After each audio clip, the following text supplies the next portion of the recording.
Terungkap motif pelaku habisi nyawa rekan sendiri saat COD ponsel di Sumedang.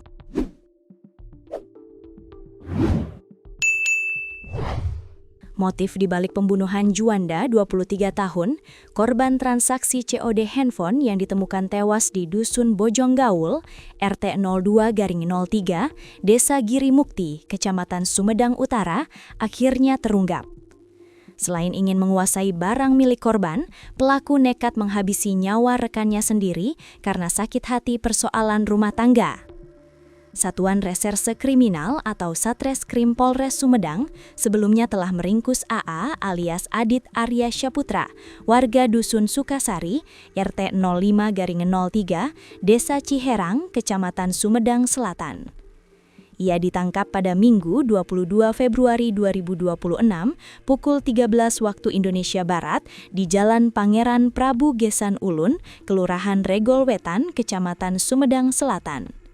Kapolres Sumedang AKBP Sandityo Mahardika mengatakan motif utama pembunuhan dilatar belakangi dendam pribadi. Disebabkan oleh dendam terhadap korban, karena korban pernah mengatakan anak yang dikandung oleh istri pelaku bukan merupakan anak kandung pelaku, ujarnya. Diketahui saat ini istri pelaku tengah mengandung 5 bulan. Ucapan korban tersebut diduga memicu emosi dan sakit hati yang berujung pada perencanaan pembunuhan. Selain faktor dendam, polisi juga mengungkap adanya motif ekonomi. Pelaku ingin menguasai barang-barang berharga milik korban yang dibawa saat transaksi palsu COD handphone. Sebelumnya diberitakan pelaku mengajak korban bertemu dan berangkat bersama menggunakan mobil sewaan menuju kawasan Girimukti dengan dalih transaksi jual-beli telepon genggam.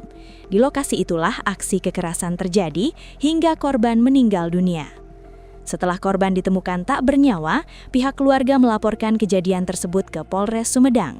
Aparat kemudian melakukan penyelidikan dan penyidikan hingga akhirnya menangkap tersangka di hari yang sama.